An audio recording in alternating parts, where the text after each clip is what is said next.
नमस्कार मंडळी, ज्योती स्वादिष्ट किचनमध्ये तुम्हा सर्वांचं पुन्हा एकदा खूप खूप खूप मनापासून स्वागत. ज्योती स्वादिष्ट किचनमध्ये आज आपण स्नॅक्सचा एक पदार्थ पाहणार आहोत. खूप छान असा हा पदार्थ बनवून तयार होतो. अगदी पौष्टिक हा पदार्थ आहे. मुगाच्या डाळीपासून बनवलेले हे स्नॅक्स आहेत. खूप छान होतात आणि भन्नाट तर लागतातच. शिवाय मुलांच्या शाळेच्या डब्यालाही तुम्ही हे आवर्जून बनवून देऊ शकता. बनवायला अगदी साधे सोपे आहेत. पटकन बनवून होतात. खायला तर अगदी क्रिस्पी असे हे स्नॅक्स तयार होतात. हे स्नॅक्स तुम्ही सॉससोबतसुद्धा खाऊ शकता. मस्त लागतात. तर ही रेसिपी प्रमाणबद्ध असणार आहे. योग्य असायचं साहित्यांचं प्रमाण असणार आहे. छान अशी आपली ही रेसिपी बनवून तयार होते. तर व्हिडिओ शेवटपर्यंत नक्की पहा. व्हिडिओला सुरुवात करूया. तर इथे हे ब्रेडचे मी 2 स्लाइस घेतलेले आहेत. तर त्याच्या ज्या कडा आहेत त्या आपण कट करून घेणार आहोत. तर ब्रेडचे जे स्लाइस असतात त्याच्या ह्या कडा असतात ना, त्या व्यवस्थित अशा आपण कट करून घ्यायच्या. चारी बाजूच्या कडा काढून घ्यायच्या आहेत आणि मधला जो मऊ भाग असतो त्यापासून आपण हे स्नॅक्स तयार करणार आहोत. तर जितके तुम्हाला ब्रेडचे स्नॅक्स बनवायचे आहेत तितकाच ब्रेड तुम्ही कट करून घ्यायचा. तर इथे मी ब्रेडचे 8 स्लाइस घेतलेले आहेत आणि सर्वांचे असे जे कडा आहेत ब्रेडच्या स्लाइसचे ते कट करून घेतलेले आहेत. तर पुढची प्रोसेस पाहूया. ब्रेडच्या स्लाइस अशा व्यवस्थित कडा कट करून घेतल्यानंतर आपण ब्रेडच्या स्लाइसला असा सॉस लावून घ्यायचा. टोमॅटो सॉस जो आपल्याकडे असतो तो सॉस लावून घ्यायचा. तर ब्रेडच्या एका स्लाइसला सॉस लावला तरी चालेल किंवा दोन्ही स्लाइसला जरी सॉस लावला तरीही चालेल, काही हरकत नाही. तर इथे मी टोमॅटो जो सॉस आहे तो दोन्ही स्लाइसलाही लावून घेतलेला आहे.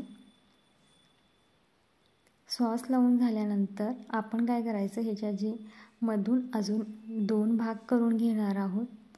तर सुरीच्या साहाय्याने आपण एका स्लाइसचे असे 2 भाग करून घेणार आहोत. हे पहा अशा पद्धतीनं.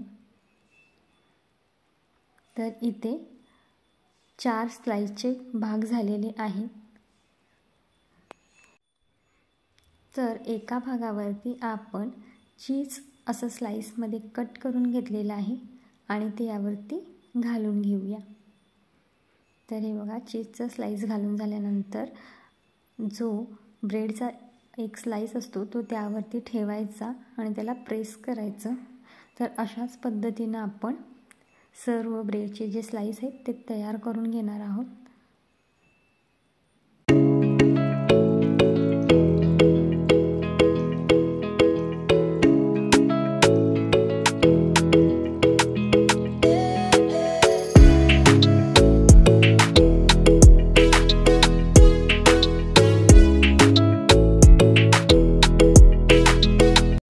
तर दुसरी पद्धत म्हणजे अशी आहे की यावरती तुम्ही चीज आहे तो खिसूनसुद्धा घालू शकता. स्लाइसमध्ये घालू शकता किंवा खिसूनसुद्धा तुम्ही यावरती चीज घालू शकता. तुम्हाला जितकं सोयीस्कर वाटेल त्या पद्धतीनं तुम्ही यावरती चीज घालू शकता. तर अशा पद्धतीनं आपले सर्व ब्रेडचे स्लाइस जे आहेत ते बनवून तयार झालेले आहेत. आधी आपण स्लाइसच बनवून ठेवायचे आहेत. तर हे पहा, इथे अगदी 8 असे आपले स्लाइस बनवून तयार झालेले आहेत. आता दुसरी प्रोसेस पाहूया. तर इथेही मुगाची डाळ मी 1 तासापूर्वी भिजत घातली होती. अर्धी वाटी मुगाची डाळ स्वच्छ धुतली 2 वेळेला. त्यावरती पाणी थोडं घातलं आणि ही डाळ 1 तासापूर्वी भिजत घातली होती. तर यातील थोडं पाणी आपण काढून घेणार आहोत आणि अगदी थोडं पाणी आपण ह्या डाळीमध्ये तसंच ठेवणार आहोत. तर इथे पहा, डाळीतील थोडं पाणी मी काढून घेतलेलं आहे आणि थोडं पाणी ह्यामध्ये तसंच ठेवून ही सर्व डाळ आहे ही आपण मिक्सरच्या भांड्यामध्ये पाण्यासोबतच ही सर्व डाळ घालून घेणार आहे. यामध्ये आता 2 मिरच्या मी अशा मोठ्या मोडून घेतलेत. तुम्ही त्याचे प्रमाण कमी जास्त करू शकता. अर्धा इंच आलं घेतलेलं आहे आणि 4 ते 5 लसणाच्या इथे पाकळ्या घेतलेल्या आहेत. तर हे सर्व यामध्ये घालायचं आणि आपण ह्याला छान अशी बारीक पेस्ट करून घेणार आहोत. तर इथे पहा, अगदी छान अशी बारीक फाईन अशी याची पेस्ट तयार झालेली आहे. अशा पद्धतीनंच आपल्याला मुगाच्या डाळीची पेस्ट बनवून घ्यायची आहे. आता ही सर्व पेस्ट जी आहे ती आपण एका भांड्यामध्ये काढून घेऊया।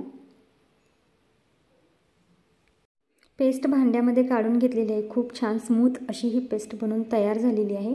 यामध्ये आता एक बारीक चॉप केलेला जो कांदा आहे तो यामध्ये घालून घेतलेला आहे। तुम्ही बारीक चिरू शकता किंवा चॉप करू शकता। इथे हा एक टोमॅटो मी बारीक चॉप करून घेतलेला आहे।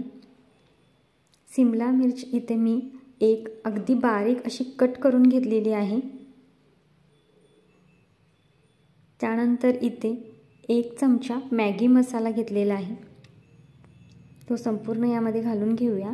आणि अर्धा चमचा इथे मी आमचूर पावडर घेतलेली आहे। याऐवजी तुम्ही चाट मसाला देखील घेऊ शकता। तर इथे ही सर्व जिन्नस घालून झाल्यानंतर वरून आपण फ्रेश अशी हिरवीगार कोथिंबीर घालून घेणार आहोत। तर कोथिंबीर ही तुम्ही तुमच्या आवडीप्रमाणे जास्त घालू शकता किंवा कमी घालू शकता। कोथिंबीर घालून झाल्यानंतर चवीपुरते यामध्ये मीठ घालून घेऊया।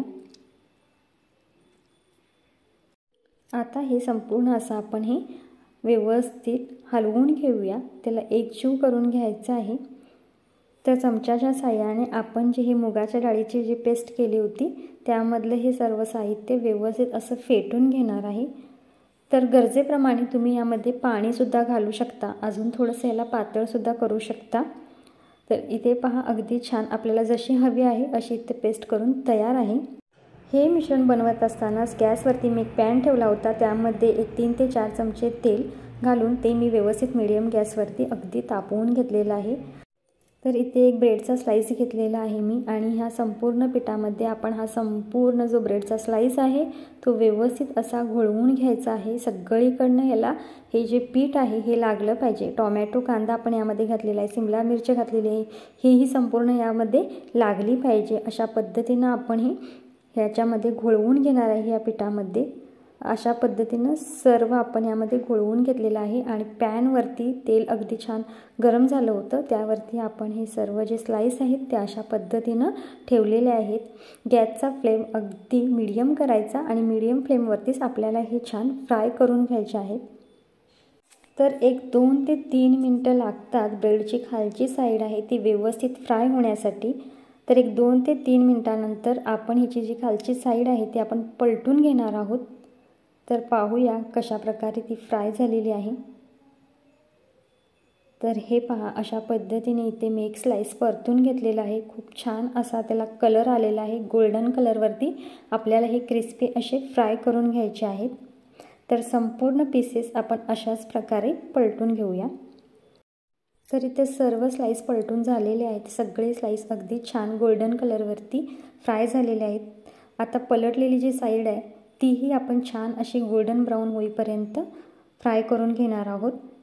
आणि व्यवस्थित दोन्ही साईडनं हे छान फ्राय झालं की आपण ह्याला एका प्लेटमध्ये काढून घेऊया।